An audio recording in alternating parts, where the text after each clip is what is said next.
So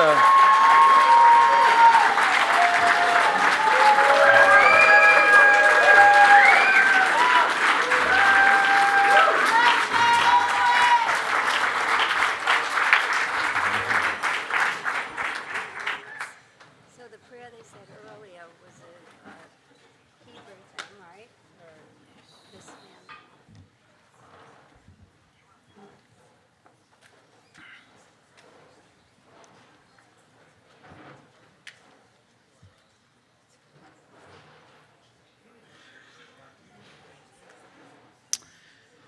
Good evening, ladies and gentlemen.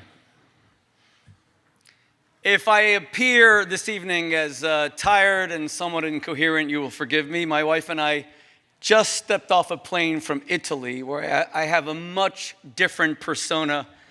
Here I'm Rabbi Shmuley, there I am Massimiliano. I get to eat gelato and have pasta.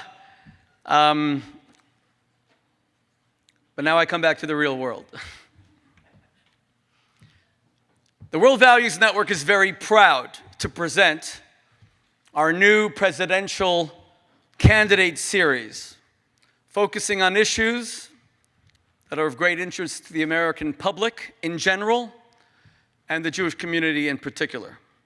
Tonight we are joined by Democratic presidential candidate Robert Kennedy Jr.,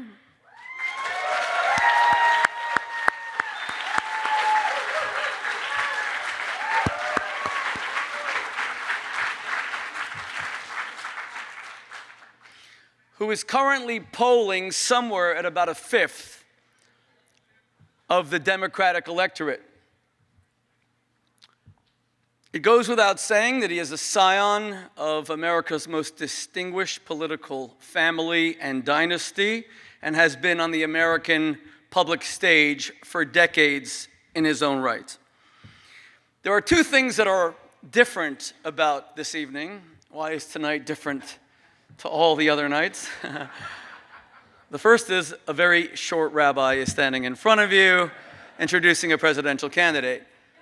The first is that we started with a prayer service tonight because just a few months ago I lost my mother, and I am obligated to say the Kaddish prayer 3 times a day, the Jewish mourner's prayer, which we Jews have said way too many times over the centuries because we are a triumphant but also a tragic people. Tomorrow night is the saddest night of the Jewish calendar. It is called Tisha B'Av. It commemorates the destruction of both the first temple at the hands of the Babylonians 2,600 years ago, and more importantly, the destruction of the second temple by the Romans 2,000 years ago, the remains of which are the holiest sites in Judaism today, the Temple Mount, and especially the Kotel, the Western Wall. We Jews will have a 25-hour fast. And would it were that these were only ancient events, but unfortunately they are all too contemporary, because we are now seeing the rise of antisemitism with a ferocity not witnessed since the Holocaust itself 75 years ago. Jew hatred is on the rise in countries where we had never witnessed it before, including in the United States. As we speak, a man is on trial for his life, Robert Bowers, for having murdered 11 Jews at a synagogue in Pittsburgh, the Tree of Life. A year later, another Jewish woman was murdered in Poway, San Diego, California, and the rabbi, Rabbi Goldstein, his fingers shot off in an attack on a synagogue. And daily we hear the FBI revealing foiled attempts to blow up synagogues. This is unprecedented, unheard of, let alone the constant demonization of the only Jewish state in the world, the state of Israel. Which brings me to the second reason that tonight is important.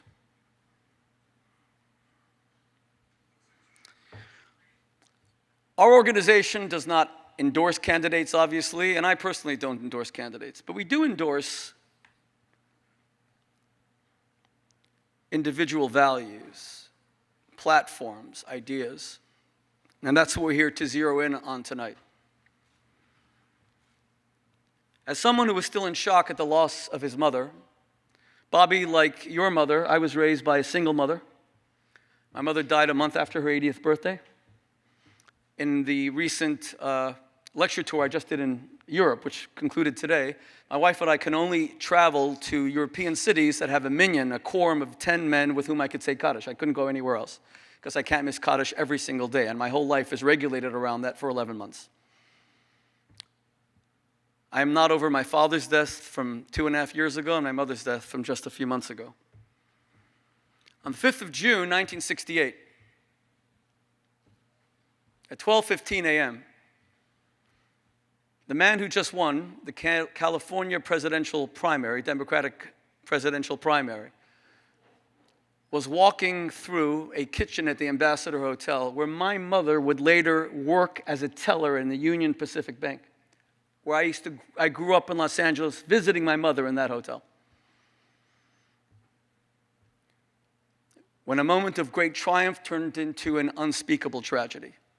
Robert Kennedy, Sr., one of the greatest Americans who ever lived, was gunned down by a Palestinian domestic terrorist, Sirhan, and murdered because of his support for Israel. He was gunned down because he wanted to share the fate of the Jewish people.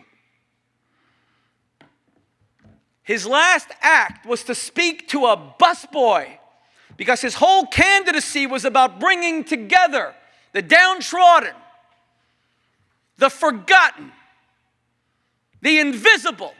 He brought together Jews and blacks in an electrifying candidacy that inspired America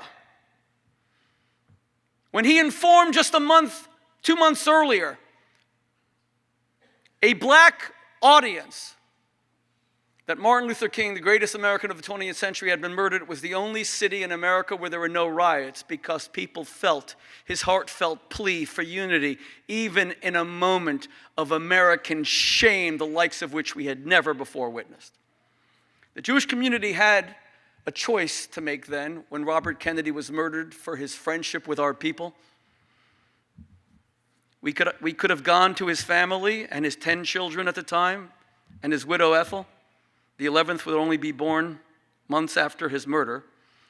And we could have said to them in general, and to Bobby in particular, who bears his name, as Ruth the Moabite said to her mother-in-law Naomi,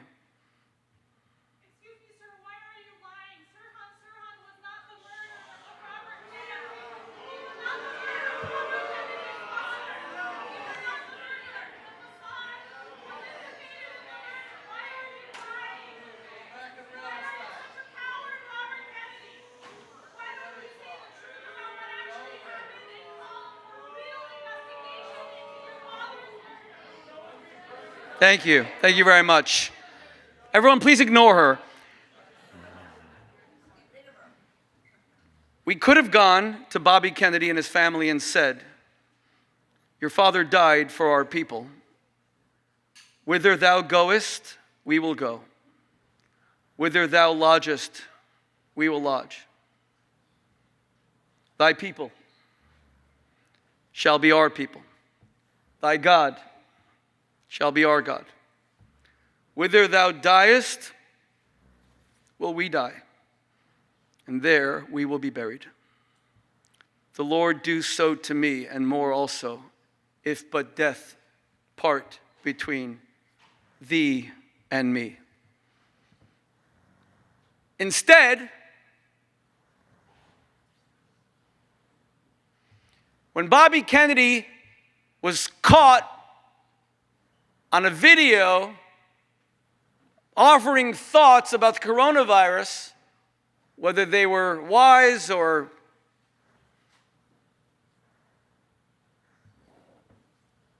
required more reflection.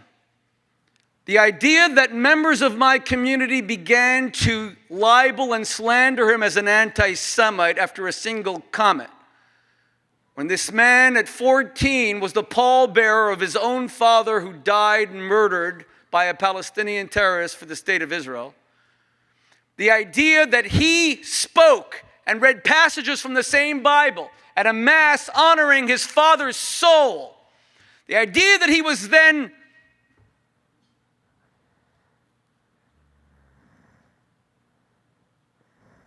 falsely accused of being an anti-Semite by a community that is truly under siege and that dare not cry wolf, because there are consequences when we falsely call people anti-Semites. There are consequences when a man will stand up and say that the Jewish people are the indigenous people of the ancient biblical land of Israel, and we call him an anti-Semite. There are consequences when a man will stand up to Iran, a nation dedicated to a second Holocaust, a nation that threatens the scab and cancer of Israel of being removed from the Middle East, a nation that threatens the annihilation of 6 million more Jews, and what an eerie number that is. And the only person in the Democratic Party running for president to oppose giving these murderers more money so that they can kill and slaughter Muslim women whose only crime is to not cover their hair in public. And we call this man an anti-Semite. There are consequences.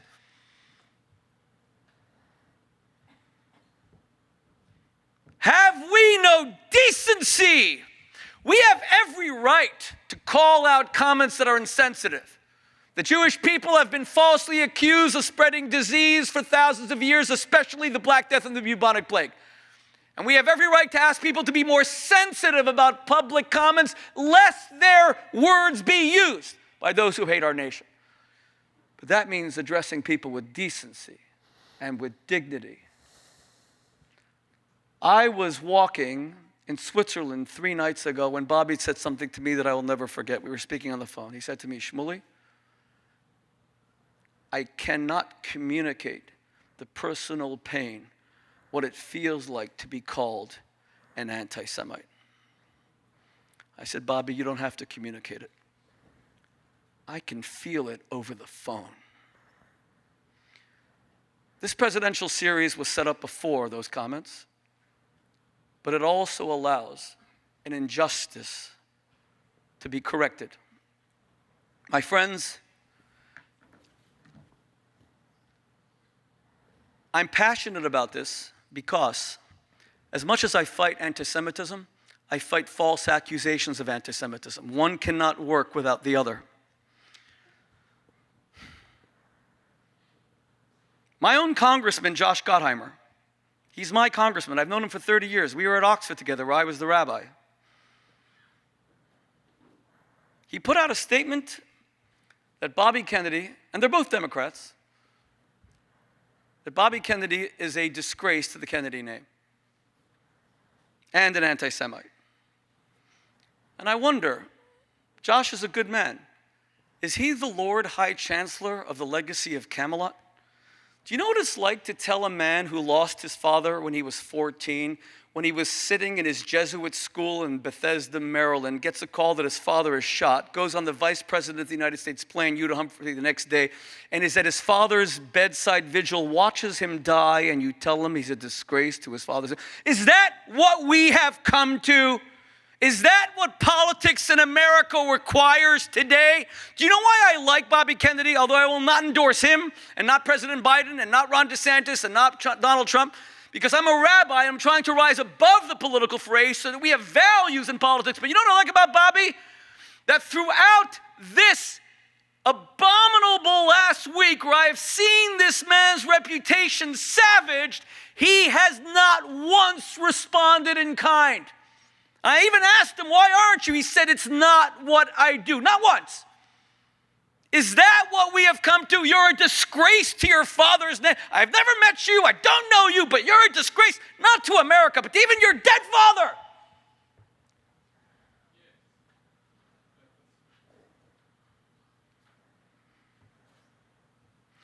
But Congressman Gottheimer did not reveal at the time that he had voted for Ilhan Omar to remain on the House Foreign Relations Committee. And sadly, Ilhan Omar is a real anti-Semite, not because of things that she says. I don't judge people mostly by their words, I judge them by their actions. It's because she wouldn't even go to the speech by the president of Israel 5 days ago, who's a left-of-center politician, ran the Labor Party. She just hates Israel. She says Jews love their Benjamins, their money. She engages in the worst anti-Semitic tropes, and she never apologizes. She never said that. Stop lying, asshole.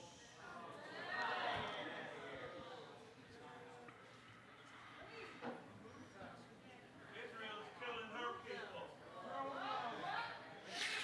I rest my case. This is exactly the kind of thing that Bobby has fought against, and we call him an anti-Semite.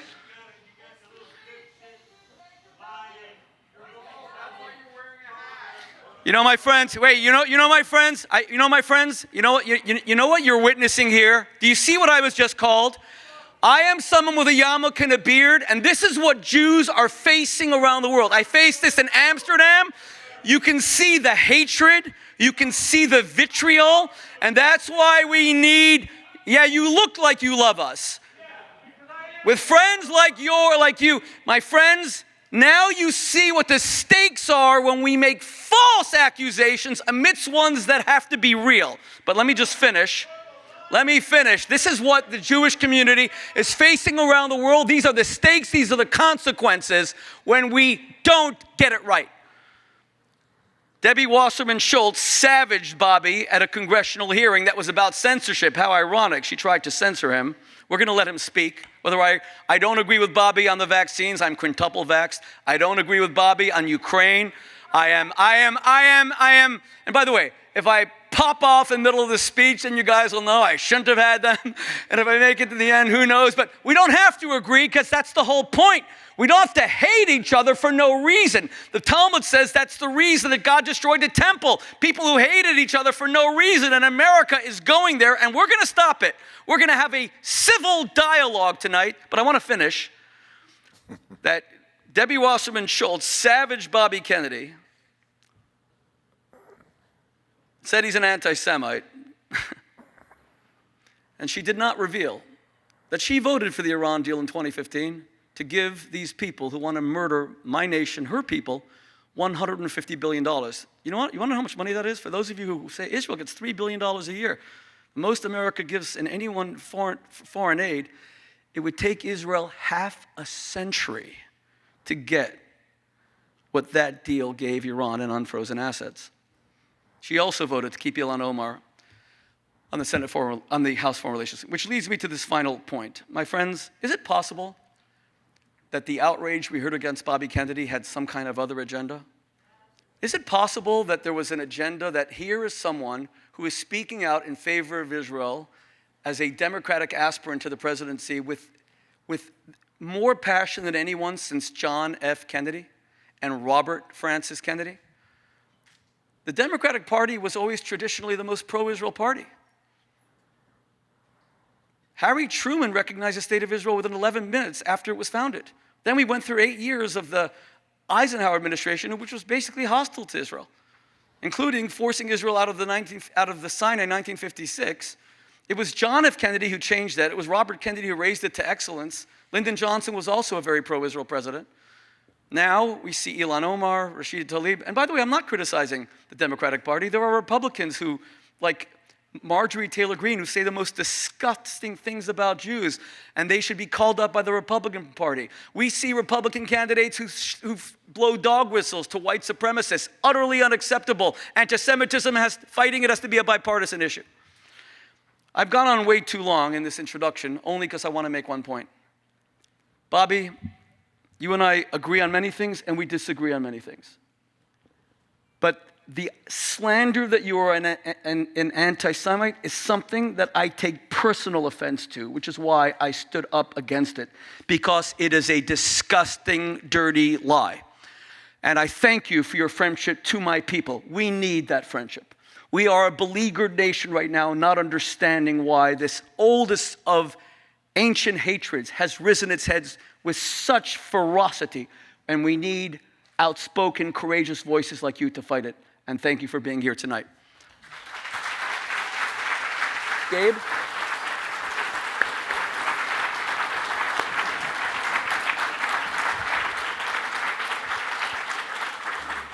Thank you. Good with the pictures. Okay. Bobby, What was the last week and a half like for you?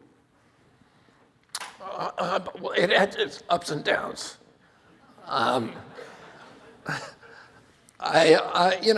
Listen, I have a thick skin. I've been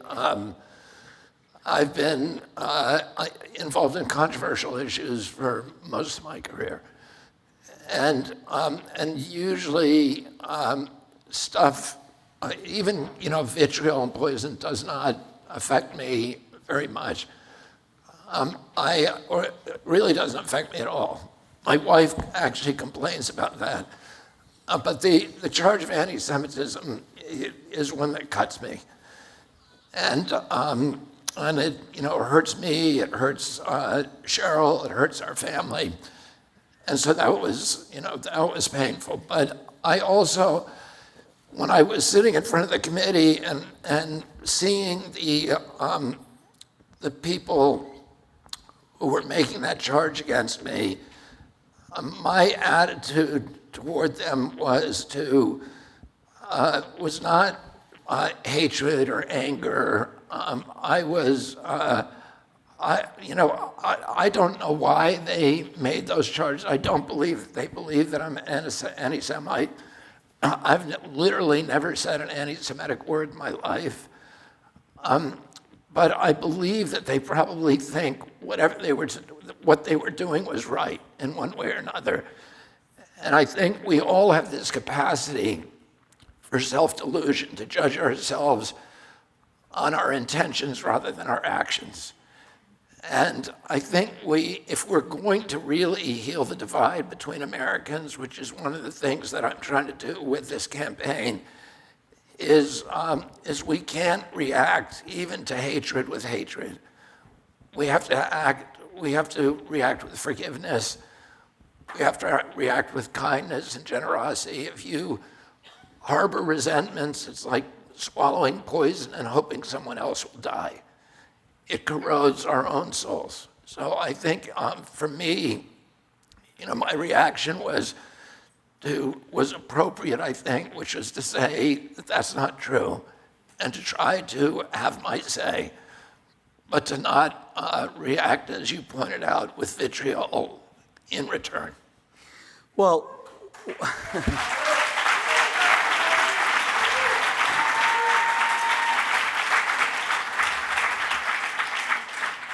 but help me understand. Thank you. When you run for president, we're going to have you up here. But right now he is, so let him speak. Thank you very much. No. He is running for president. We will have questions at the end. We will.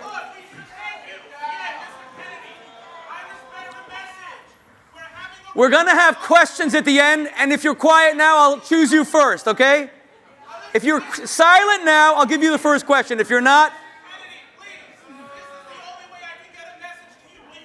I asked, why is this night so different than all other nights? It turns out I had no idea. Okay. Okay. Sure. Okay. Thank you.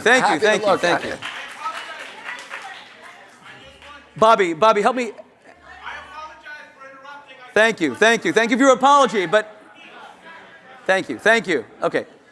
Bobby, help me understand, please help me understand why. Why does the charge of anti-Semitism cut so deep? You've been called so many things since you launched your candidacy, even before that. COVID-19 is a very charged issue. The vaccines are a charged issue. The mandates are a charged issue. You were called all kinds of names. But you're saying that this charge of anti-Semitism cuts even deeper. Why? I've spent a lifetime studying the Holocaust. I understand that the unprecedented injury, murder of 6 million Jews during World War II, and then the years and years of the centuries of pogroms that preceded those in Germany, in Spain, in Poland and Romania, and across the land. And I also have many friends who are, I have friends who are Holocaust survivors. I have friends who are children and grandchildren of Holocaust survivors. And I understand the pain of anti-Semitism to those people. And I do not want to contribute to that pain. And I don't want people who have suffered in that way and whose lives have been touched by suffering to suspect that I, in some way, approve or endorse their suffering. And that's why it hurts me. You have a lot of Jewish friends. How did they react to the past few days? Larry David's a good friend. He's your shadchan. He's your matchmaker to Cheryl Hines, your wife. By the way, you were supposed to give him money. Did you give him, like, the Jewish, in the Jewish community, if someone introduces you to your wife, you have to give him a matchmaking fee? I did not yet. I've neglected that duty, but I will. Well, I hope he's watching. He should come and claim it with interest. Well, Larry wrote me a note saying, you're the last person in the world that should ever be called an anti-Semite, but if you ever use the word Jew, you're dead. So that was his reaction. But there's nobody who knows me who believes I'm an anti-Semite, so I got a lot of support from my friends. And, I got support from all over the world, from people who've known me all my life and within the Jewish community. I'm very, very happy with the support I got. And I don't feel, like I said, I don't feel personally damaged by it. I just feel like I do not want to be the person who adds pain to the lives of other people who have suffered or are associated with that kind of suffering. Bobby, I just want to deal with this quickly, because I really want to focus more on combating anti-Semitism in Israel and some other issues. But let's just deal with the comments for a moment. So, do you understand why, I'm not speaking about those with an agenda, but those without an agenda may have reacted very strongly to the suggestion that the Jewish community was more immune to the COVID-19 virus in light of false accusations against the Jewish people, particularly when it came to the Black Death, the bubonic plague? Yeah, absolutely. And I wouldn't have made those. I was describing an article that I had nothing to do with. It was an NIH-funded article that was published in 2021 in one of the 10 top high-gravitas journals, and it was done by the Cleveland Clinic, scientists and others, that looked at something that was not surprising, which many diseases disproportionately impact some races and disproportionately spare others. And it went through the list of races that were impacted. It's not something that I would have talked about at a public event because I'm aware of the history of blood libels and how though that kind of information is used by malicious people to drum up hatred of Jews. I talked about it at an event that I was told was Chatham House Rules. It was in the context of a larger context of the development of ethnic bioweapons, which our nations are now investing in, which every race, particularly vulnerable races, should be frightened of. And I was giving an illustration about how even this disease appears to affect some race disproportionately, which of course those kind of traits can be expanded in order to create ethnic bioweapons, which would really be a bane on humanity. I was talking about it in that context. And in fact, I said, there's no evidence that it was engineered. And of course, it would not have been engineered by Jews in any case. It was clearly the people who were involved in gain of function were, we know who they were, and they weren't Jewish. And, it was most intensely, the most intense of those experiments were in China and Wuhan. What do you feel that you've learned over the past week? I think I've learned the lesson that Larry suggested to me. That, listen, I'm running for president, and I have a large infrastructure invested interests who want to damage my candidacy and want to silence me. And it's much more difficult to silence me now. I was censored for 3 years, as Judge Doty's decision pointed out. I was blanket censored for 3 years, but now that I'm running for president, it makes it very, very difficult for media organizations and for other people to censor me, with the government to censor me. I was the first one censored by the Biden administration, and Judge Doty's decision details that chronology that President Biden took the oath of office on January 21st, 2021, and the White House gave its first order to Twitter to censor me 37 hours later. Now, it was not just a Democratic Party enterprise. I was censored also by the Trump administration. But once I declared my presidency, it became more difficult to censor me. I'm still censored. In fact, my presidential announcement was removed by YouTube after 5 minutes when I was talking about Paul Revere.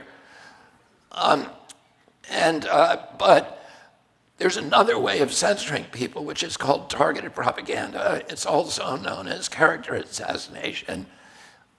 You paint somebody as reprehensible. You use odious and vile defamations to make them, to vilify them, to marginalize them, and to make it so that people should not listen to them or will dismiss them.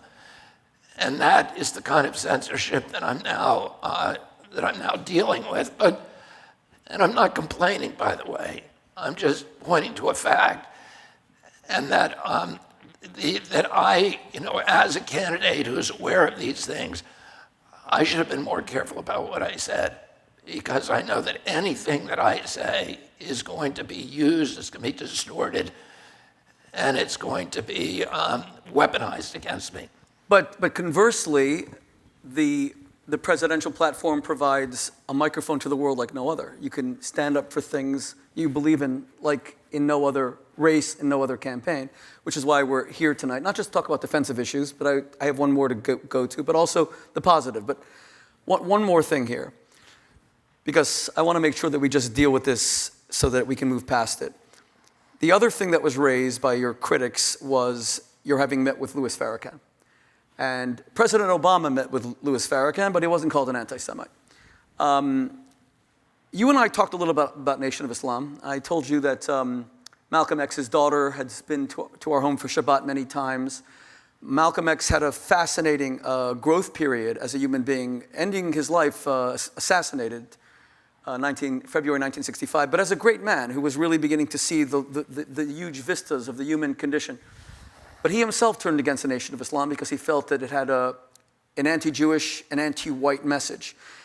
That doesn't mean the Nation of Islam is entirely negative. That the dignity they try to give African-American men and women in general, men in particular, is extremely positive. It's the anti-Semitic element, particularly by Louis Farrakhan, which is so deeply offensive. He calls Jews termites, etc. So how do you feel about that meeting that you had with Farrakhan, and what do you feel toward him now, and particularly in light of how anti-Semitism is now growing so virulently? Well, let me give you the context for that. I wrote a book, and I think it was in 2015, called Thimerosal, Let the Science Speak, and it was about a mercury preservative that was widely used in vaccines and removed. It was very dangerous. It was 1,000 times more neurotoxic than lead. It was destroying the brains of children who took those jabs and causing an epidemic of neurological disorders and also autoimmune disease. It was taken out of most vaccines in 2003. However, that year, the flu vaccine was recommended for women, pregnant women in every trimester of pregnancy, and for every child every year of life. And it replaced the mercury in almost comparable numbers that had been removed in 2003. By about 2016, it had been removed from many of the vaccines, but it was still in about 40 or 50% in multi-dose vials. But those vials were being sent to black communities, to poor communities. They weren't being sent to the suburbs. They weren't being sent to wealthy communities. And I wrote an article about that, saying that black kids were disproportionately being given this neurotoxin. And black kids already, as you know, and if you're concerned with, are already suffering from other neurotoxins like lead. 44% of urban black kids have dangerous levels of lead. To add another neurotoxin to that is not a good idea. I had written an article about that, and I was contacted because of that article by leaders of the Nation of Islam. And they asked me if I'd be willing to come to Chicago to their headquarters to talk to their doctors and their medical staff and their leadership about this issue. And I said, yes, I would. And and Minister Farrakhan was at that meeting. So I think that if I were asked, and as a result of that, they adopted policies to inform people about this danger. So if I was asked, and this is almost a Talmudic discussion at this point, do you meet with a person who has absolutely been reprehensible on an issue like that if you can save one child? And that is the calculation that I had to make, that maybe I was saving a lot of children. And so I made a decision. It was a difficult decision. I wanted to say this because you know this about me, Rabbi, that I don't cancel people, even like reprehensible people. I met with Sirhan, who was involved in one way or another in my father's death. I went to prison and met him. I've been to Havana and met with Fidel Castro.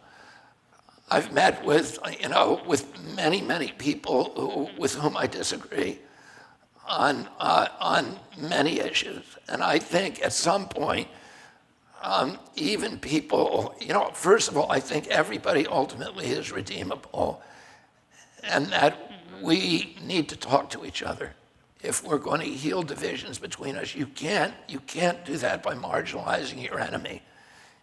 You do that by, ultimately by talking to them. And one of Martin Luther King's closest friends was a man who was a minister to the Ku Klux Klan, and a man that he admired greatly. And so I think that there's something, it's a difficult moral decision, because are you validating somebody by appearing with them?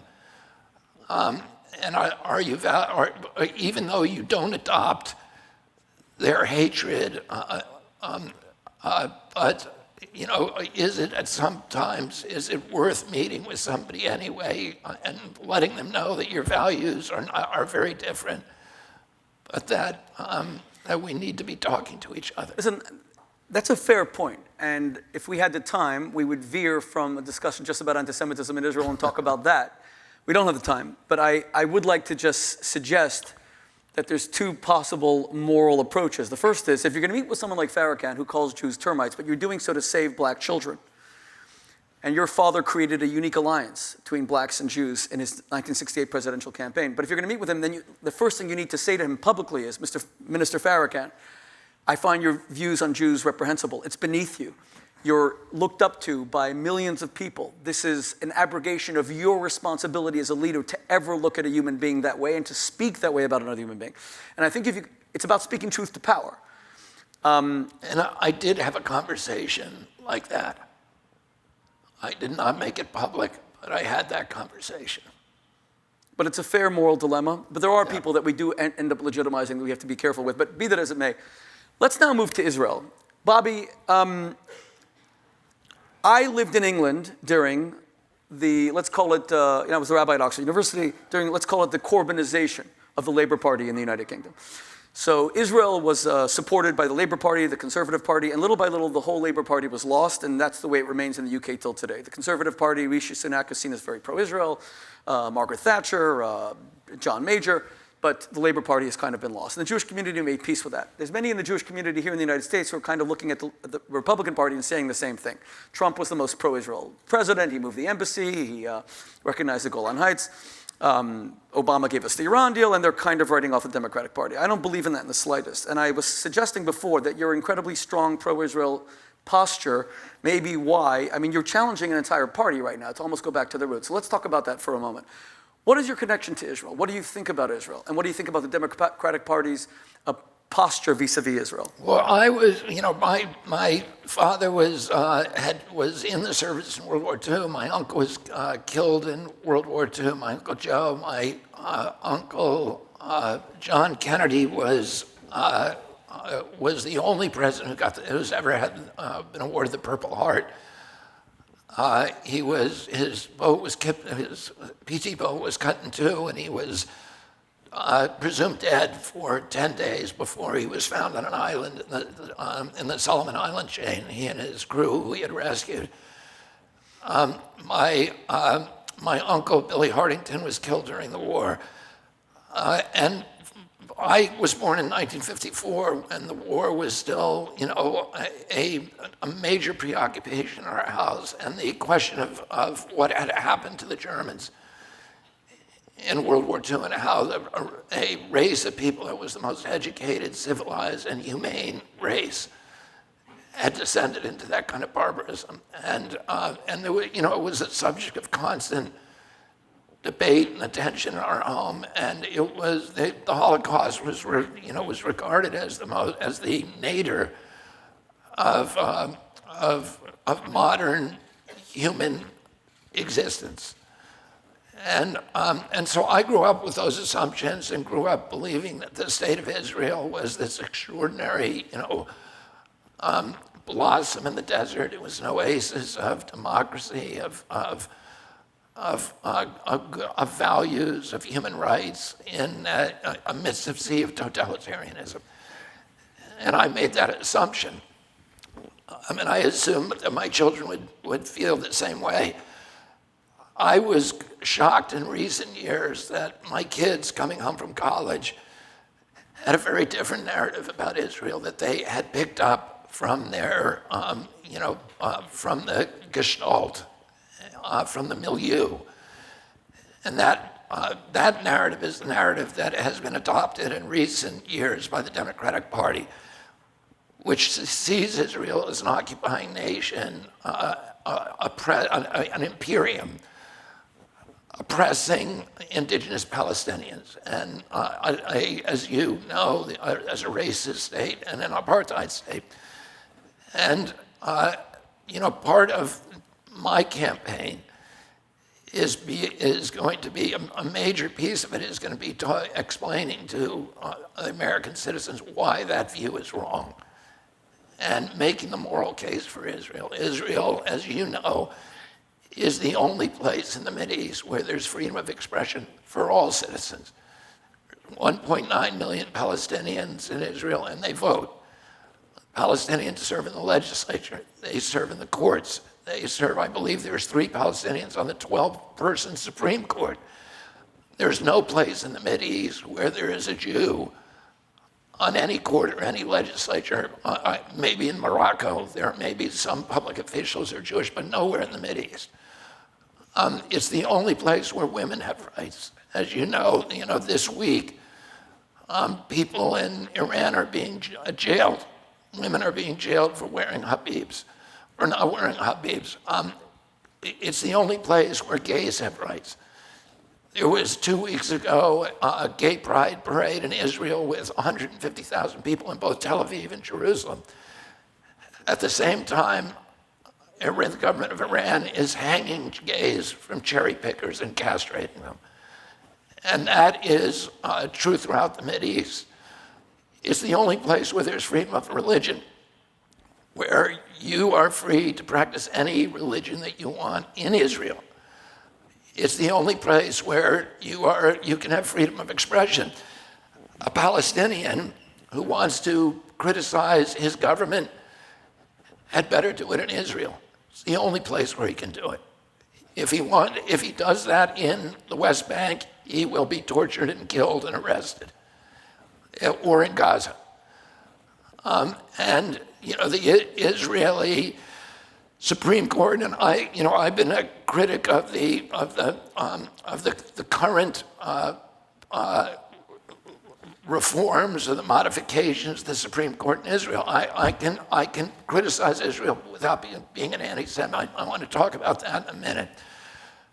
But Israel's Supreme Court judiciary is the most humane judiciary in the world. As somebody who's a litigator and a constitutional scholar and who taught law for 35 years, there is no country in the world with a court like a judiciary like Israel. This is the only country that have actually dealt with the ticking time bomb issue. So the ticking time bomb issue scenario is if there's a terrorist who knows the location of a bomb that is about to kill civilians in huge numbers, can you torture that person to find out where the bomb is located? In Israel, the law is clear. You cannot. You cannot. And that is evidence of the humanity that you see in all of Israel's policies, military policies, the hold that the court has over Israel. I'm very proud of the Israeli Supreme Court. I don't want to see it dismantled. I think it is a source of pride to the world about what an independent judiciary can do. They won't allow people to, it won't allow the military to capture people's relatives in order to pressure somebody to talk. The conduct of the IDF, the Israeli Defense Forces, when they go into Palestinian territories is beyond anything in the world. Colonel Camp, one of the leading military historians and tacticians around the world, said, last week, 2 weeks ago, when Israel went to Jenin, Jenin is a bomb factory. Most nations, Russia, when it was dealing with issues like Jenin and Chechnya, simply bombed the neighborhood because you have a neighborhood where virtually 100% of the people who live there are supporting terrorism, where the terrorists are hiding behind civilians, and where everybody is involved in bomb making. And those bombs are destined to kill civilians, to be strapped on men, women, and children, and kill civilians in Israel. Most nations, and we've done this ourselves, and clearly Russia was doing it in Chechnya. Chechnya would go in there and bomb that neighborhood. What the Israeli IDF does is they send people to do retail combat, door to door, putting IDF soldiers at risk in order to avoid civilian casualties, collateral casualties. In the recent Jenin attack, there was 12 terrorists who were killed, all of them involved in bomb making, all of them involved in planning attacks on Jewish civilians, and not a single innocent person, child or civilian. Israel is unique in the Mideast for saying we're only going to attack military targets, and they're very, very disciplined about doing so. Palestine, the Palestinian Authority, in contrast, follows a long tradition of deliberately targeting civilians. So anybody, and not only that, but they have a pay-to-slay policy. That is the official policy of the Palestinian Authority. If you kill a Jew, not a member of the IDF, if you kill any Jew, you are going to get awarded with pay for life. And if you go to jail or you're killed, your family will get payments for life. And the official policy of Hamas is the genocide of all the Jews. So they consider, and this, by the way, in 1948, when Israel was attacked at its birth, the plans were captured of Syria and Egypt and the other nations, and their plan was complete extermination of the Jews. They took the side of Hitler during World War II. They lost the war, and the practice and the policy of all those nations is to kill individual civilians, whereas Israel does the opposite. It only attacks military targets. Now, in any attack, civilians do die. and that's always a tragedy and always an atrocity. But it's not deliberate. And they're unique in that sense. And I just want to go through a little bit of the history of Israel, because Israel, for many of you who don't know the history, first of all, the Jews have been there for 3,700 years. The term Palestine was actually invented by the Romans when they were trying to exterminate the Jews and move them out. They named Judea after the Jews' enemies, the Philistines. But it was part of the Ottoman Empire. Palestine was part of the Ottoman Empire. And the Palestinians during World War I fought against the Allied forces. So they were on the losing side. And at the end of the war, the Ottoman Empire was dismantled. And the League of Nations and Woodrow Wilson said, here's what we're going to do. We're going to take apart the Ottoman Empire, and we're going to give the ownership of those countries to the indigenous people who lived in the country. Well, Palestine was a large area. It's called the British Mandate. And more than half the people who lived there were Jews. I think it was about 600,000. I think there were about 500,000 Palestinians. I could be wrong about those numbers, and they're probably disputed. Despite that fact, so there were two groups that were due to get land. And 4/5 of the land, because of bigotry against the Jews, 4/5 of that land was given to the Palestinians. It's now called Jordan. And 1/5, a tiny little sliver of traditional land, was given to the Jews. And then there was a series of wars. In 48, Israel became a state. All the nations around it attacked it, and some of them took chunks away. The Gaza Strip was taken. The Judea and Samaria, the West Banks, were taken by Jordan. And the Temple Mount was also taken by Jordan. And Israel lived without those for many years. And then those countries all attacked Israel again with an unprovoked attack in 1967. I remember sitting with my father on the patio beside our swimming pool when he got a call from the White House.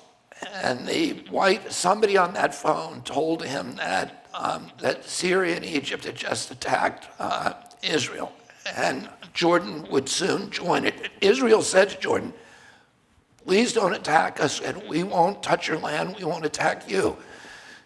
Jordan attacked anyway. And as a result of that, I remember I said to my father, how can Israel survive? Because the land owned by the Arabs is 600 times the land owned by Israel. It's a tiny, tiny little sliver, 20 miles across. I said, how can they survive with all these giant nations attacking them? And he said to me, the Israelis are tough, which was the highest accolade that he could give anybody. So I understood his admiration for them. The Israelis won that war by a miracle. And they took back the Temple Mount, which was theirs, was their part of the mandate. They took the West Bank, and they took the Gaza Strip, and they gave and the Golan Heights. And then the UN resolution and the Israel government said, we will give those lands all back to the countries from which they took, even though we won them fairly in a war, even though they are part of our historical lands. We will trade land for peace. If you promise that you won't attack us anymore, we will give you back that land. And Egypt agreed and got the Golan Heights back. And Syria. Sinai and Syria agreed and got the Golan Heights. But Jordan wouldn't agree. So, Egypt got Sinai and right. And again and again, the Israelis have negotiated with the Palestinians at Camp David, and again and again, the Israelis have offered to make giant concessions and give back all the land if there would be peace. And every time the Palestinians refused, Prince Bandar, who was at Camp David and who was from Saudi Arabia, the Prince of Saudi Arabia, who was the referee at Camp David, and it was 100% the fault of Yasser Arafat. They would not take the most generous concessions. And that brings us to where we are today, which is that young Palestinians are being taught to murder Jews in the schools. And some 80% of the Palestinian people, when they're polled in poll after poll, says that it is okay to murder Jews, individual Jews, that Israel has no right to exist, and that ultimately it must be destroyed. Oh, Israel, listen, when our country was during World War II, we have a big country. It's be very, very hard to invade us. And during World War II, every country, when it's under national security threat, it imposes restrictions on citizens. You become something of a national security state. We put Japanese in concentration camps who did nothing in World War II. Israel has not done that. Israel takes precautions, but it has not.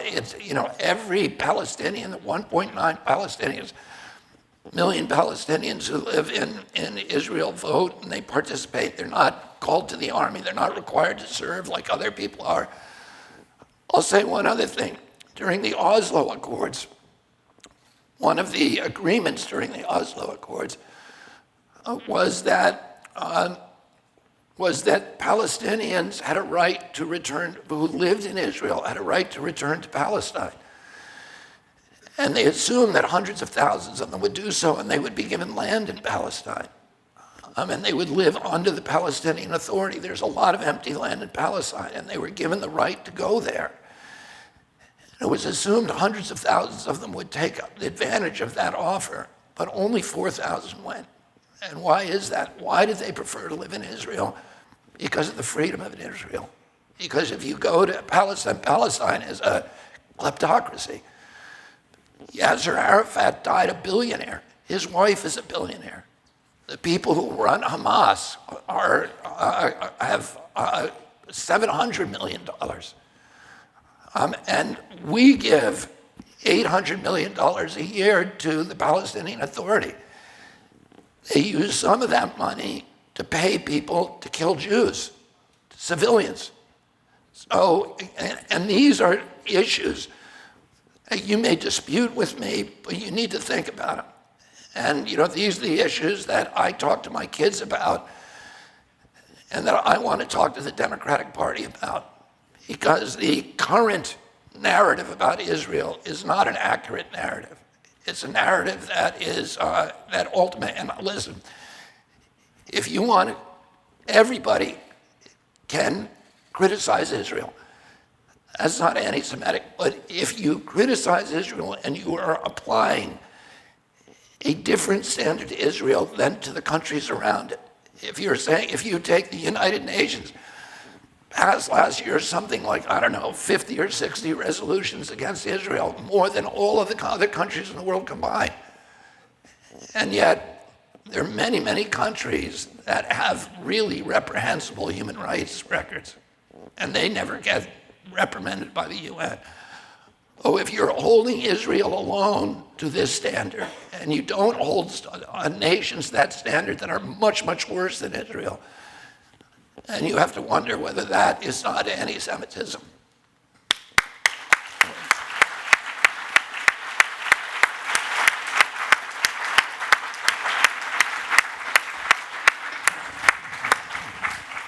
Okay, I'm going home because I'm retired. Oh my gosh. Bobby Kennedy, if you're an anti-Semite, then I am funnier than Larry David.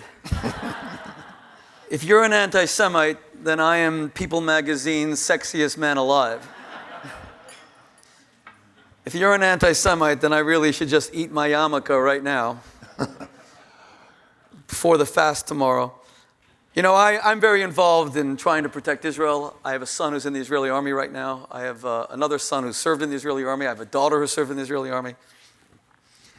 I don't think I have ever heard a major American political figure express so kaleidoscopically support for Israel in the historical context as what we just heard. That was unprecedented.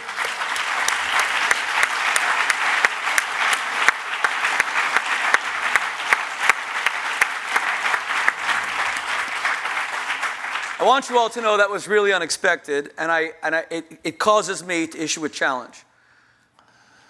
I really hope that Congresswoman Wasserman Schultz gets a recording of that, a clip of it, because I want to challenge her to either match it, repeat it, endorse it, or to publicly apologize. I'm asking her to apologize from the United States House of Representatives.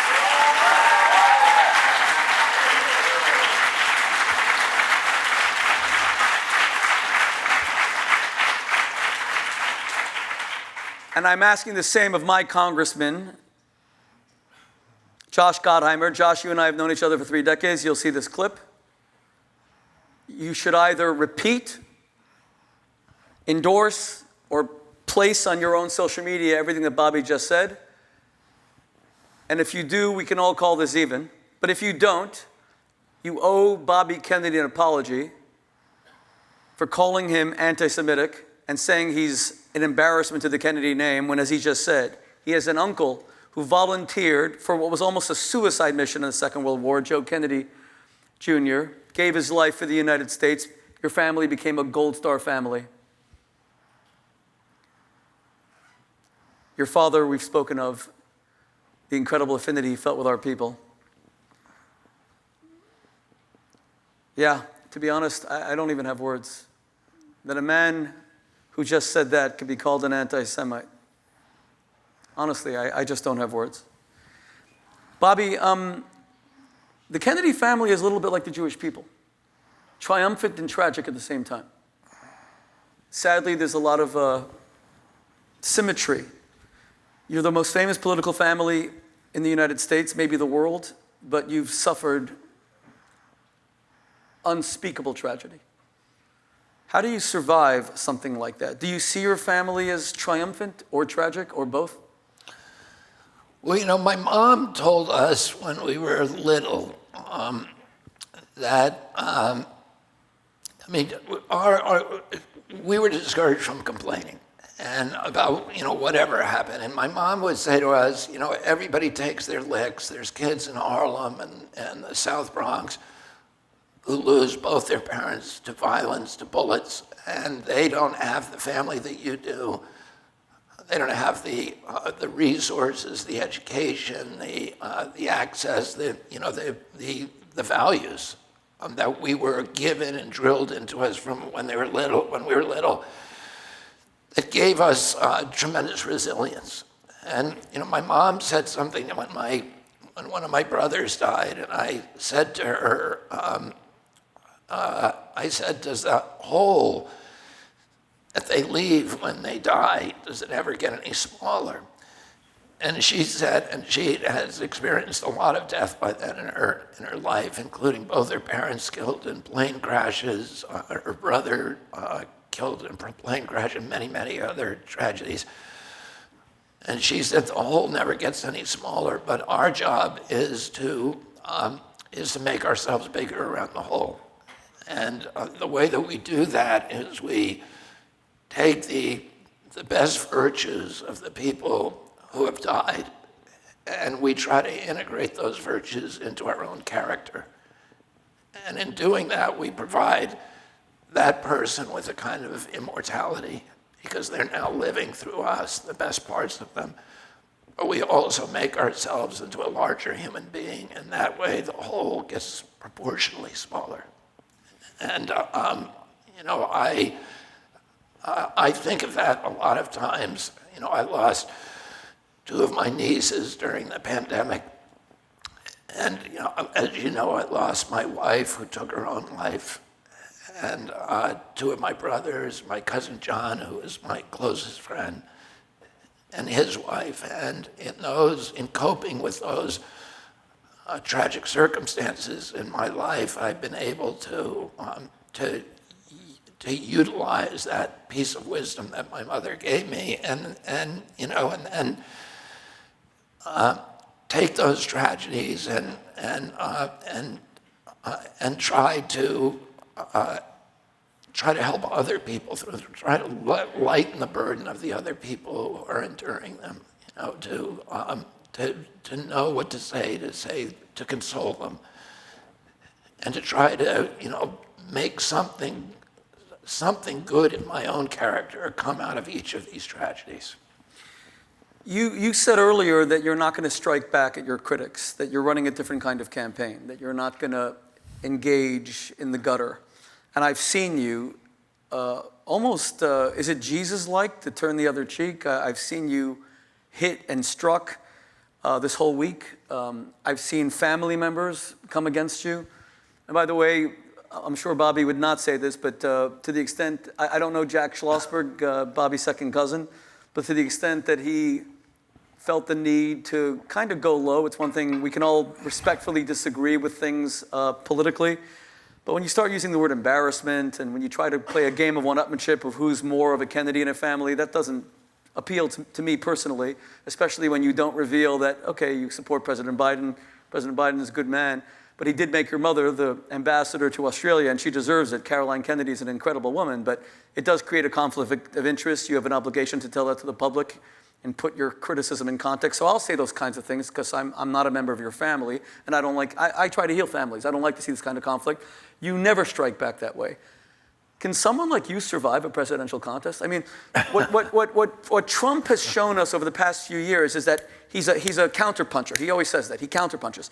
If you say Trump's hair is orange, he will, decapitate you on Twitter. If you say that he has a hair out of place, and people are scared of him. But you're saying you're taking a totally different approach. And then people say you're the Trump of the Democratic Party. It's kind of the opposite. You've decided not to strike back. Can someone like you survive a presidential contest? Well, I mean, I'm not scared of a fight. My whole life has been, I've chosen a life with litigation, which is a daily fist fight. Oh, I do not shy away from a fight. It's just what I try to do is not become personal in the fight. Not to make it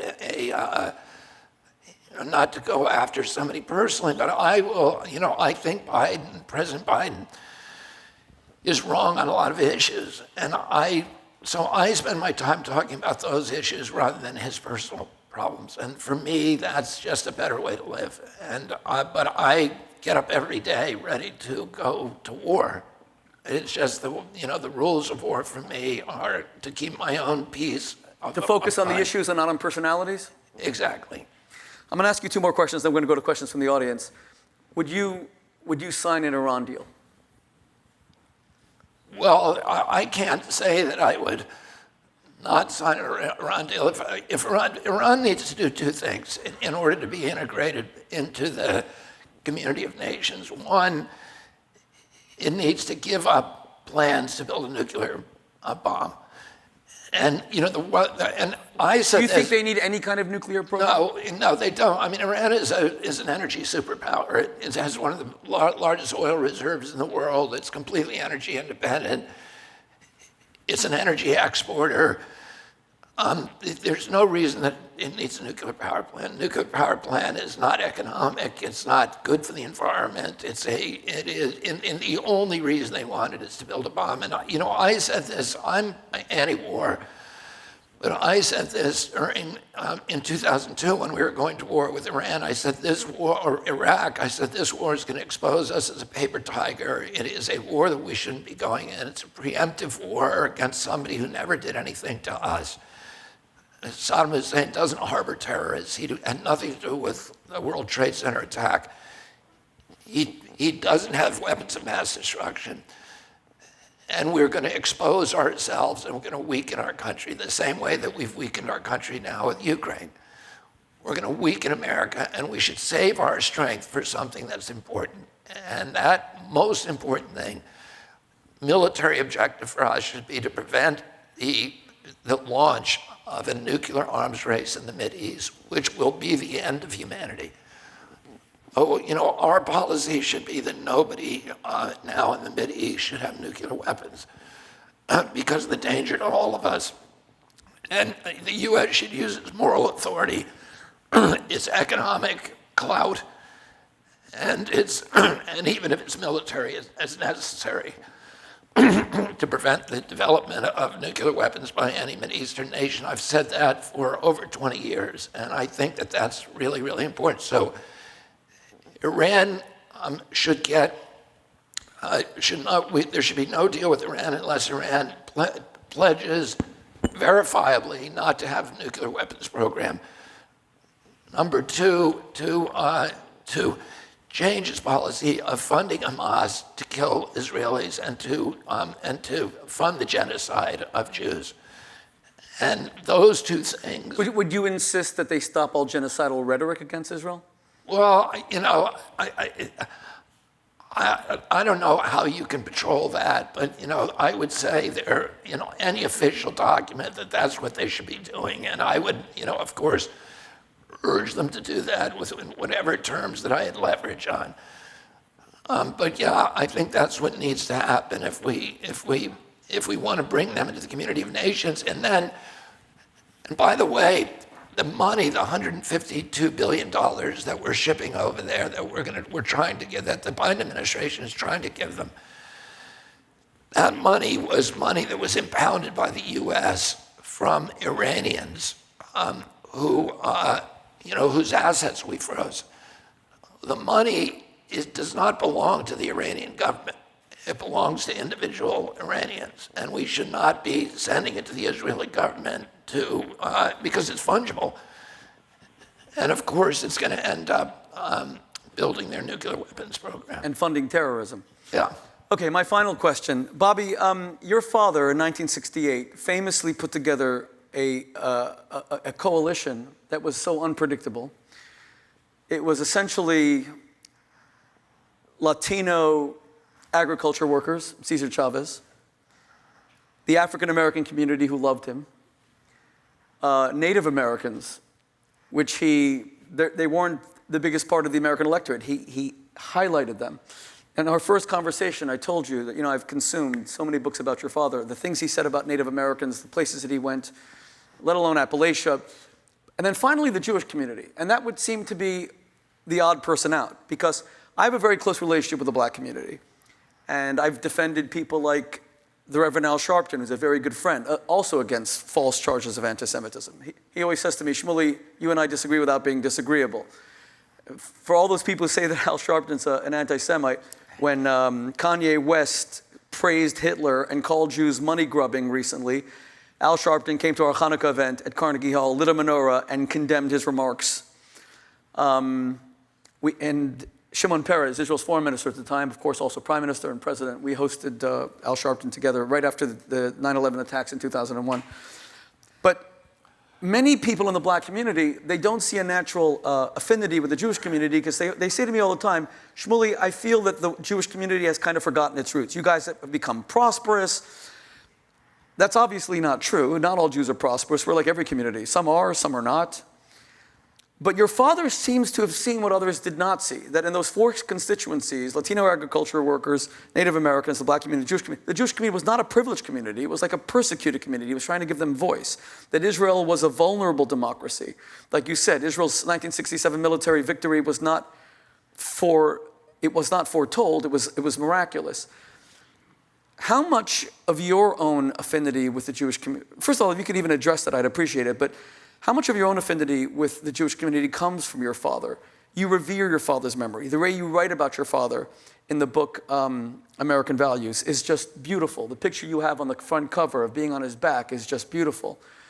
You look exactly like him. I'm not the first person to say that. You bear his name. How much of this campaign is about him? But because you're sprinkled with the stardust of his magic, and your campaign is beginning to electrify America with the stardust of that RFK magic. When he was cut short, at least with your uncle, we were able to see where it led. It led to the presidency. Yes, he didn't finish his first term, and it was tragic, but it was also triumphant. But your father, we don't know what would have happened. And here you are you completing that circle? And how much of your connection with Israel and the eloquence you've expressed today, the unparalleled eloquence of putting Israel in the historical context, the Jews are the indigenous people of the ancient biblical lands, opposition to Iran, etc., all these things. How much comes from your father, and how much of the campaign comes from your father? Well, as you know, you've read my book, that I've spent a lot of time studying both my father and my uncles and my whole family history. I feel very comfortable with the values that they spent their lives and that they ultimately died for. The love that they had for this country. My grandfather once said, somebody said, "You're Irish," and he said, "Ireland never did anything for the Kennedys. Everything that we have came from America." And they had this love that they adopted. My grandmother took us to Walden Pond. She took us to, on the Freedom Trail, she took us to the Civil War battlefields. My father, my Uncle Teddy, we went to all of the Revolutionary War battlefields, all the Civil War battlefields. And they revered the founders of our country, who were Protestant. And, when they came to Boston in 1848, when their great-grandparents, there was tremendous bigotry against Irish Catholics. In fact, my grandmother would show us clippings. Her father was the first Irish Catholic mayor of Boston, Honey Fitz, and she had clippings of him in the newspaper, pictures of him all over the house. One of them was him flying the first plane in Massachusetts, riding in the first biplane that ever had flown in Massachusetts. She would on the back side of the frame, she would turn it around, and there were classified ads, one after the other. And the classified ads always had a little acronym on them, NINA, N-I-N-A, meaning no Irish need apply. That was the Boston that they were raised in. And my grandfather ultimately had to leave Boston and come to New York because the bigotry against Irish Catholics was, so heavy there. But despite that, they felt part of this country. Even though the power structure didn't like them, they felt an affinity for the values and a love for the values of this country, even more than the people who hated them. And my father was raised in that household, and he raised us the same way, with a love for our country. And, part of that was the love for this extraordinary, experience that Israel had. Israel, which was, which was this little nation where the people had been scattered in the diaspora, scattered all over the planet and beleaguered and butchered and murdered everywhere. And they were first, the Babylonians, the Byzantine Empire, the Romans threw them out, stripped the land from them, and they were constantly trying to get back to that land. And finally, after World War II, after suffering the loss of 6 million people, cooked in ovens, gassed to death, women and children in the most horrendous industrialization of murder in the history of mankind. That out of that terrible tragedy, this flower sprouted in the desert, and the Israeli state. And by the way, after World War II, President Truman put huge amounts of resources into preserving democracy in Greece, and also keeping communist control out of Turkey, because he saw that as a bulwark against the enemies of the United States, who the Soviet Union at that time that was moving across Europe. He thought we had to keep those nations alive. Well, today we give aid to Israel. We give, $3.5 billion. And people should understand that aid that we give to Israel was part of the deal from Camp David and the subsequent deals that we said the U.S. participation in those deals is we will give you that money in exchange for you giving up the land and signing on to this agreement and creating peace in the Mideast. And we share intelligence and military alliance with them, but there's so many of U.S. adversaries, including Russia and China, that are moving into that area right now. And the one most reliable ally that we have there, the outpost of the only democracy in the Mideast, is in Israel. And it's an important alliance. Meanwhile, we give $2.3 billion a year to Egypt, which tortures people, which is not a democracy. We give $1 billion to Jordan, which is not a democracy, and which tortures people and has no, functioning judiciary in the sense that Israel does. And we give $800 million to the Palestinian Authority, which uses that money literally to train children from birth to hate Jews and to kill them. And so the money that we send to Israel is money well spent.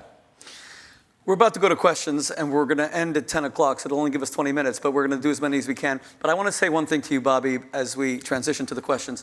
I want to thank you, and I say this sincerely. The Talmud has a famous expression that says that words that emanate from the heart penetrate the heart. It also rhymes in Hebrew. Dvarim hayotzim min halev nichasim el halev. Words that emanate from the heart penetrate the heart, because so many people are cynical about politics and about politicians. And when you and I went to the Celebrate Israel parade and you were getting into your car, and given how your father died and your uncle, you have a lot of security, and my heart went out to you that you have to live like that at times. But I just saw your courage marching with us, marching with the Jewish people, and I put my arms on your shoulder and I said, do you believe in God? And you said to me, God is the center of my life. And then you said to me, and you said it with such conviction, then you said to me, Shmuley, I'm going to be a great champion for Israel. You know what, Bobby? You absolutely kept your word. You have restored my...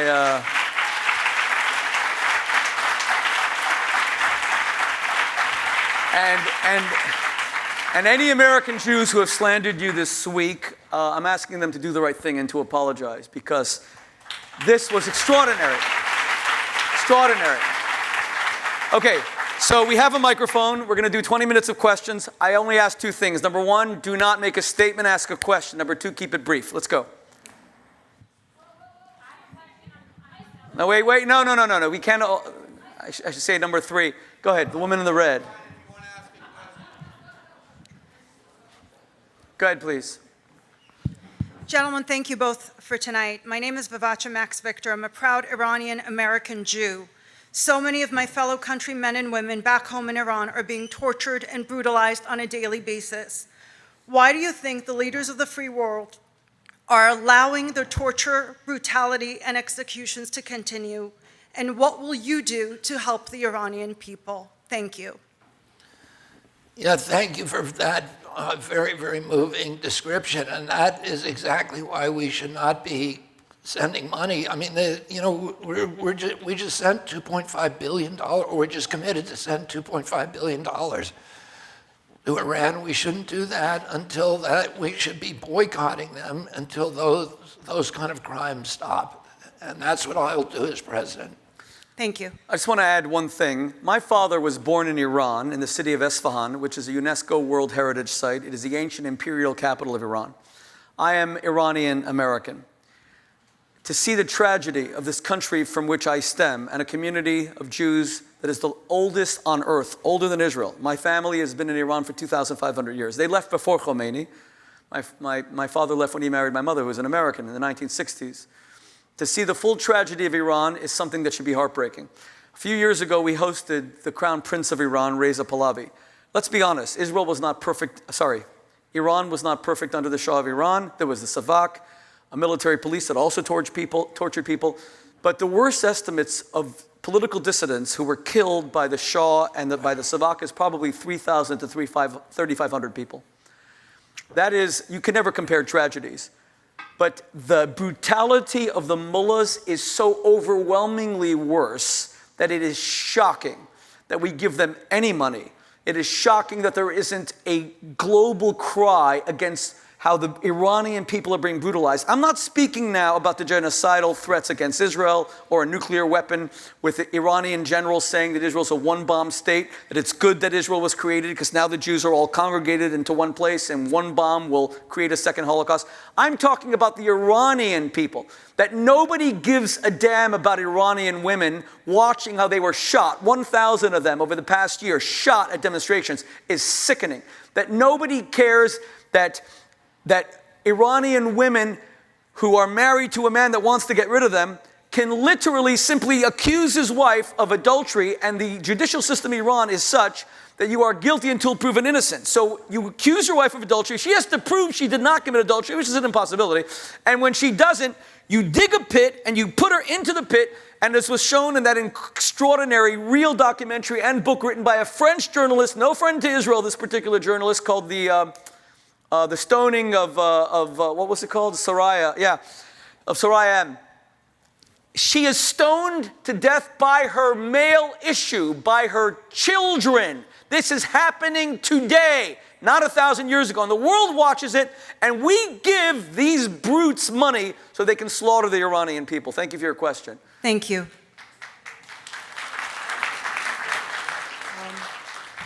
Do you support legislation that would prohibit forcing people to take vaccines? And do you support legislation that would protect children against mutilation, aka gender reassignment? I definitely don't think those things should be mandated, and I think gender reassignment, I'm very, very distressed by, and you know, it's a very, very distressing issue to me, and I think even the puberty blocker drugs need to be looked into, and we need to really understand what we're doing to our children, and certainly nobody should be doing that without parental permission. And you know, I don't think it's a good idea for children. And I do want to say this: we all need to respect people who have different gender identities, and they should never be shamed, and they should be never be treated differently or in ways that make them feel badly about themselves. We need to respect each other. We need to love each other. But I'm very, very disturbed by what's happening with very young children getting these, you know, some of these treatments that I don't think we understand. Thank you. Thank you.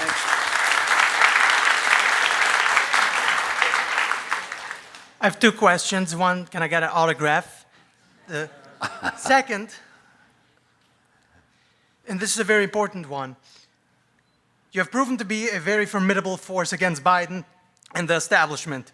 You've gained a lot of popularity and probably will win a lot of delegates at the primaries, but delegates isn't enough. You also have to win superdelegates in order to win. My question to you is, since we know the Democratic primary process involves superdelegates, which is controlled by the party elites who dislike your campaign as an outsider, what is your plan on getting the superdelegates on your side? And if not, what is your plan on getting this nomination? And they say the Hasidic Jews are not worldly. You see that? Look at that. So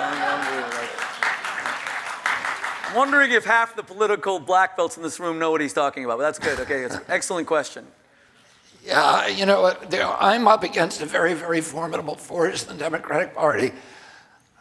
But I also think that I have a lot of paths to victory. And I think I'm going to do, there's, you know, a number of the first primaries I think I'm going to do very well in. I think more and more Democrats are going to support me. Our polling shows me beating both Trump and DeSantis easily. Trump by 8 points, DeSantis by 11. And meanwhile, Biden loses to Trump on poll after poll by 7 points. And I think most Democrats are going to want a Democrat in office. And I can't tell you exactly what's going to happen. I think all of us wonder what's going to happen between now and the first primary. What's going to, you know, there are so many things that could change. And I would only say that, you know, when Moses started out for the Red Sea, he didn't know how he was going to get across it. And I can't tell you exactly how. Thank you.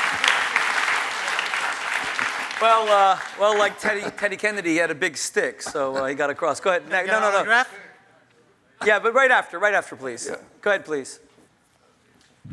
Hello, thanks for speaking up for denuclearization and peace in the Middle East. I think that we share that goal. So my question is, would you support the demand that Israel let the International Atomic Energy Agency inspect their undeclared arsenal of nuclear weapons, and demand that they sign on to the Non-Proliferation Treaty? Would I do that with Israel? Yeah, we don't want to hold them to a different standard. Yeah, no, I would not. So I Israel's don't. allowed I think. to have nuclear weapons, but nobody else in the region is? Yeah, well, my position is I don't think that that we should start an arms race in the Mideast. Israel's use of a nuclear weapon is not going to happen unless it's attacked, and we know that. Israel will never use a nuclear weapon unless it's attacked, and it's said that even at that point it's going to be too late. So, what I'm worried about is an out-of-control arms race. Iran is now trying to build a nuclear weapon, and Saudi Arabia has now said, well, if Iran builds a nuclear weapon, we want a nuclear weapon, and they're already trying to build theirs. And all of those nations have the money to invest in that program, and if enough of them get nuclear weapons, these are totalitarian regimes, they're not democracies, and somebody ultimately is going to use it, and that's going to be the end of, humanity. And let me just add, when you say that Israel should not be, that we should not have different standards, of course there's different standards, because Israel is a democracy. Israel is controlled by the people, and the people don't want to see a nuclear war. The problem with Israel's neighbors is that they are all autocracies, and none of them are democracies. And let me make a second point, because it becomes relevant. The biggest movie in the country right now, I haven't seen it yet because we just got back, but I can't wait to see it, is Oppenheimer. And is it the biggest, or is Barbie bigger? Have we? Okay, let's just shut the country down right now. Anyway, okay, Sound of Freedom. As long as it's not Barbie. Okay. A few blocks from here is a school and a center called the Society for Ethical Culture. Its most famous graduate is one J. Robert Oppenheimer. We've done tons of events there. I've even had the most controversial organizations on earth debate me there, like Jews for Jesus. Not a lot of credibility in the Jewish community. Jews for Jesus. They had no issue with us having 1,000 people for me to debate the heads of Jews for Jesus. But they canceled on us yesterday, the Society for Ethical Culture, with no explanation, less than 24 hours before the event, breaking a binding contract. This is a nation of laws. A society with no ethics, destroying culture, while a movie about the most famous graduate is all about how a corrupt government agency tried to destroy their most famous graduate and censor him. Sound familiar? And they didn't even see the irony. And by the way, it is the intention of the World Values Network, God willing, to sue the Society for Ethical Culture.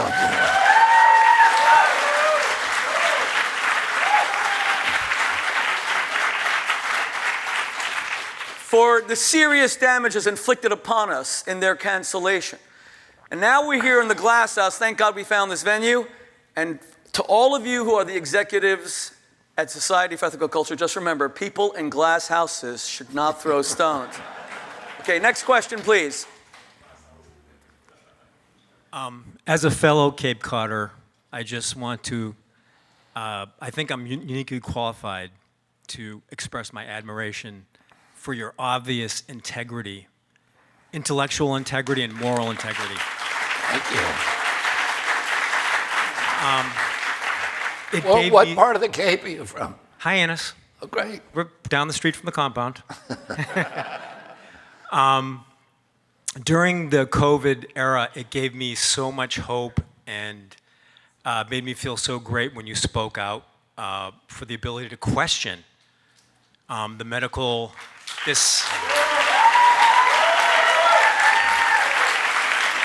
was such an odd moment where there wasn't an ability to question the medical authorities. But now I want you to question. Yeah. We have to have a question.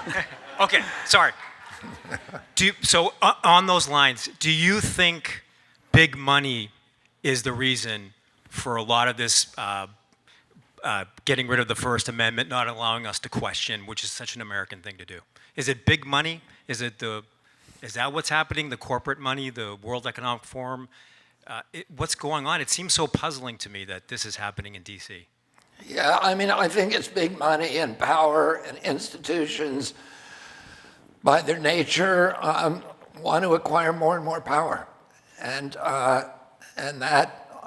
we saw that, and that's why it's really important. And now, you know, we have this entire retinue of new technologies, these frightening new surveillance technologies like AI, which our children are going to, you know, have to deal with GPS, with facial recognition systems, with these low altitude, 415,000 low altitude satellites that have now, you know, been given permits, and devices that can listen to you all day. So your devices are listening to you, harvesting your information when you cough, when you sneeze, when you mention a new pair of boots or a mattress and you get the ad. They're listening to you, and they are harvesting their data and selling it. But also, governments can do that as well. So we have this new kind of turnkey totalitarianism that is waiting there for the first tyrannical impulse to get up and take advantage of it. And that's why it's so important right now that we build up the barricades of our own Bill of Rights and our own democratic systems and protect those and fortify them, because the wave of intrusive, you know, of weaponized technology for totalitarian states is coming at us, and we need to be strong.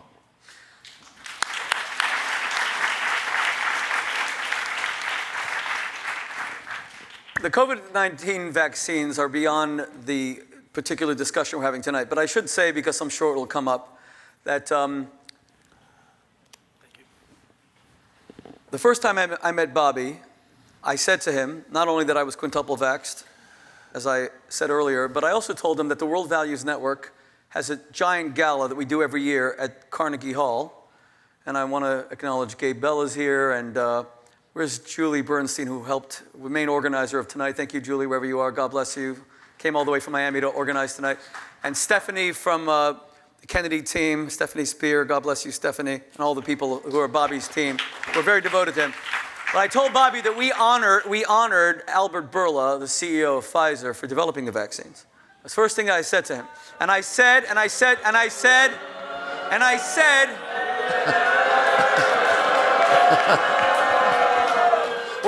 way to make myself popular, like a good Jewish boy. Okay, and I said that Albert Bourla, as a child of survivors, his family was annihilated in Thessalonica in Greece, the only city on earth to have experienced 97% annihilation of their Jewish community, and his father survived. And I said that you had developed the vaccines and saved many lives.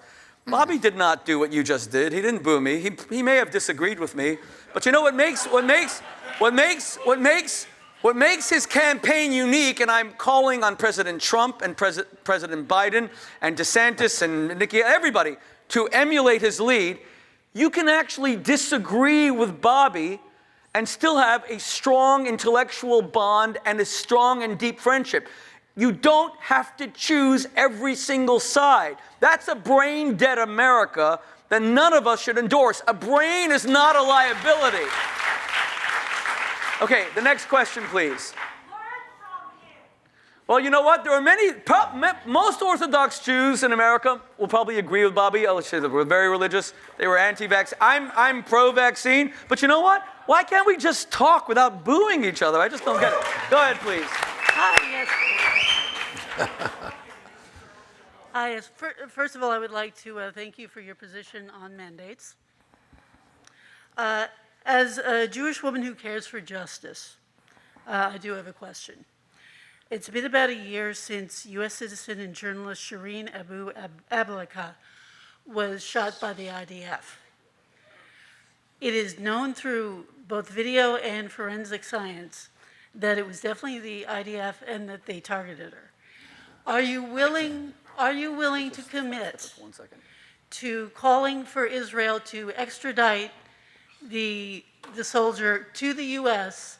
with body cam for a public U.S. trial? She is a U.S. citizen and justice should be served. Also, No, wait. no, I will no, let let me I will let finish. you say your Don't- second part. don't speak over no, me, let's sir. just do Let one me finish. question at a time. Sir, please let me finish. Also, please, If you make it quick. can you also commit to having a conversation one-on-one with Jewish Voice for Peace? Okay, just 1 second, just a second. Come on. Wait. Let's be civil about this. What's your name, please? My name is Janet Clark. What is it? Janet Clark Goodman. Jeanette, thank you for coming tonight. I appreciate it. Thank you. Israel is a open democracy with a free press.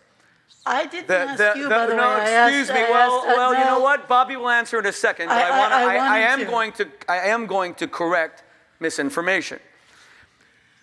The IDF has now admitted that this renowned Palestinian journalist probably did die from an Israeli bullet during a shootout against terrorists. She was there covering it. What you said that she was deliberately targeted is an absolute lie. Now, what is the source? She was definitely targeted. No. She had a helmet on. Wait. She had a helmet on and she had armor She vest. has covered. There is no way. She covered dozens There of is military. no way. Wait. It took a direct shot. No. She covered dozens of You should let me military. talk. She covered dozens of military raids. Why did they wait to target It took her? a direct shot. They were what? It took a direct shot to get her between the helmet and the armor. What is your source for this? What my source? My Yes. source is forensics and the video. You have no source. And That's the what I video. thought. So Israel conducted a lengthy investigation about this, which is what they do always. And amazingly, they admitted it probably was an Israeli bullet. And unfortunately, there Mr. are Kennedy, journalists who die in Mr. war Kennedy, zones. It is tragic. Don't you Israel think this is a Mr. typical. Kennedy, This is a do you typical not blood think libel. that Israel never this, targeted her. I am This is Jewish. exactly Do what not happened. tell me that. Mr. Kennedy, There's no truth to this. Please don't you believe that the U.S. should be able to adjudicate this? She was a U.S. citizen. She was also a journalist. And again, do you also commit to sitting down with the Jewish Voice for Peace and having a conversation with them, or do those Jewish voices not count? Yes, they do. Thank you. Okay, enough. Let him respond, then we're going to move on. Go ahead. I don't know enough about the case to make a judgment about, extradition, and I don't know if we even have an extradition treaty for that particular crime, or what the basis of it would be in Israel or Palestine or wherever the killing took place. I just couldn't answer your question. Thank you. No, you cannot dominate the evening. The next question, please. You're Do not you going to agree? dominate the evening. All right. I'm sorry. Thank you. Go ahead, please. Hi. Go ahead, please. Yeah. Hello, Mr. Kennedy. My question is on the topic of nuclear war, which you've addressed very well in your commencement address, which I think was one of the most important speeches given by a candidate. I'm personally an organizer for an organization called the International Peace Coalition. We've been organizing peace organizations across the world to really unite against this threat of nuclear war, and we really have to bridge the gap, as you said, because it no longer matters what our ideologies may be, what our particular beliefs are. Humanity is on the brink of annihilation, and we need to unite on that matter, no matter what. But we need a question, please. I'm getting to it, thank you. But because Kennedy, you talked about his American University speech, I think is probably one of the most important speeches. We need a peace that's not for the grave, but a peace where all our families, everyone can cherish. And I want you to talk about that, and I really want you to endorse what we're doing with this peace coalition. And Helga Zepp-LaRouche, she was the one who organized this. We need a question, please. She's calling for a durable security architecture among all the nations of the world. So I would like you to endorse that, and I'd like you to talk about the American University speech. Well, first of all, I love what you said. Thank you for everything that you said. Thank you. And thank you for advocating for that, because it's so critical right now. I mean, we're we're in a potentially existential battle with Russia. I mean, the U.S. is now is effectively at war with Russia. It's a nuclear power, and they have 1,000 more nuclear weapons than we do. And nobody seems to be caring about this. So, you know, I love what you said. My uncle, in that speech, which I agree was one of the most important speeches in American history, he had negotiated secretly a nuclear test ban treaty with Khrushchev. My uncle and Khrushchev had developed this extraordinary friendship with each other where they could talk to each other on a hotline. Their State Department, their intelligence apparatus all wanted to go to war, but both of them had been to war. And Khrushchev had been at Stalingrad. The last thing he wanted was to go to war. And he recognized that he was a partner with my uncle. They wrote each other 26 secret letters. The first one was smuggled we had a Soviet spy who used to visit our house when I was a little boy. His name is Georgy Bolshakov. And and we loved him. The kid, me and my 10 brothers and sisters, he would play with us. He would do Cossack dancing. He would climb ropes with my dad and do push-up contests. And he's a very charming guy. And it was cool for us because we knew he was a KGB spy and a GRU spy. And this was at a time when all the James Bond films were coming out, so it was cool having a spy in our house. Khrushchev knew he couldn't trust the people, his military apparatus, and my uncle knew that he couldn't trust his. They began corresponding with each other, hiding their letters in the New York Times, which Georgy Bolshakov would fly back and forth from Moscow and give them. And they devised a plan to create the first nuclear weapons treaty of the nuclear age, which was a nuclear test ban treaty. And when my uncle and they negotiated it secretly, they kept the State Department, the CIA out of it, and when they got the treaty, the U.S. sympathy for that treaty was 80 to 20 against it. And the military was in rebellion against my uncle. The Senate and House, even the Democrats were all against it. And that speech was the beginning of turning the tide. And what he said something extraordinary to the American people. Because we had all been raised with this idea that we had won the war. You know, it was America who beat Hitler. And you know, we were watching shows like Vic Morrow and Combat on TV that showed Americans beating the Nazis and winning the war. And my uncle said, no, it was the Russians who won the war. The Russians, 1 out of every 7 Russians was killed. Hitler leveled a third of the country. He said, imagine if every city was reduced to rubble, every field burned, every forest burned. Between the East Coast and Chicago, that's what happened to Russia. And he said, we need to put ourselves into their shoes. We need to put ourselves in the shoes of our adversary. And it was the first time Americans had heard that, and they started thinking differently about it. And that 2 months later, that treaty passed. And you know, I think it's important to think of today, because nobody has talked to Putin for a year. We have no high-level relationship with Russia. We need to be talking to them. We need to do what my uncle said, which is to put ourselves in the shoes of our adversaries. Very quick. I just want, very quick. Listen, we're well past 10. Wait, we're well past 10 o'clock, and Bobby did a. You know, the funny thing is that while Bobby's speaking here live, he's also speaking on Fox News as we speak, because he did a town hall with Hannity. You've had a long day. Can we go to 10:15? 10 more minutes, or are we going to cut it? Stephanie. Okay, you know what? Just to show a little bit of rabbinic generosity, we're going to do 2 questions if they're very short, and that's it. But that's it. It's only 2. I'm sorry, everybody. Go ahead. It has to be a question, though. I'll make it very quick. Mr. Kennedy, thank you so much for being here. Earlier tonight, a heckler said that the Mossad was involved with the death of your father.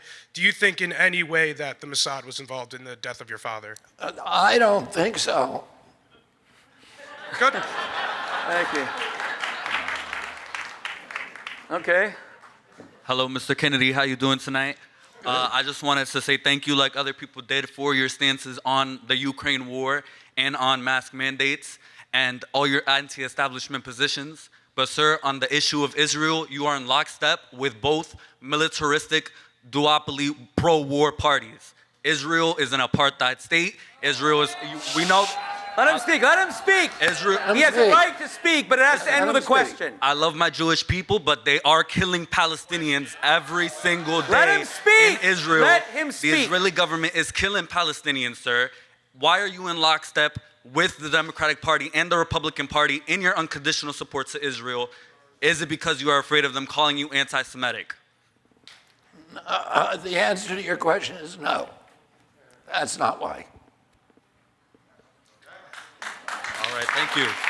Can I, listen, that was the last question, but if you don't mind, what is your name, please? My name is Joel Perez. Joel. Yes. Thank you for coming tonight.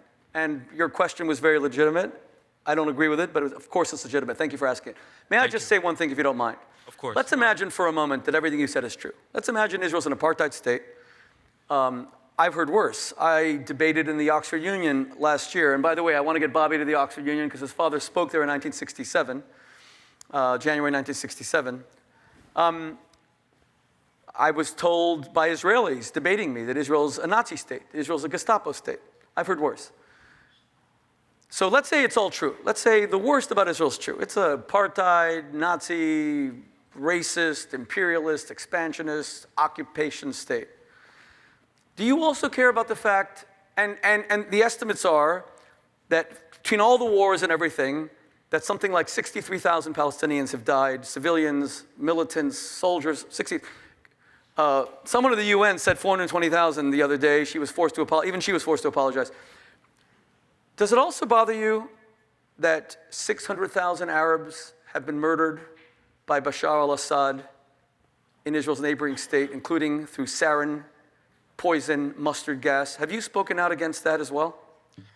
I know that Palestinians are being No, killed I'm in asking you a Israel question. at a rate of Does 10 it to only 1. bother you if, let's say Israel's killing all these Palestinians purposely, they're shooting them. My issue is with I'm just the US asking you, taxpayer does it only dollars bother going you to a if country that Jews has kill healthcare. Arabs We or have that no healthcare Arabs in the die? United No, you're States. not answering my We give question. enough funds See, to here's my Israel point. to pay for their healthcare. Don't you see? That's the Don't you problem see? here. If Our the US world, taxpayer wait, dollars are listen. being sent to other I'll tell you what. countries. That's the I'll tell you what. If you don't interrupt me, I'll let you have the last word. I'll let you have the last word. If you don't interrupt me, the United States. if you don't interrupt me, I'll let you have the last word. Okay, you see, my point is, they don't care that Palestinians are dying. They just hate Israel. Because if they cared that Palestinians are dying, they would condemn Hamas for slaughtering Palestinians. They would condemn Syria for gassing Palestinians. Let's stop the anti-Semitism, and thank you all very much for coming tonight. We hate them killing the Palestinians, sir. What's your stance on nuclear energy? Thank you.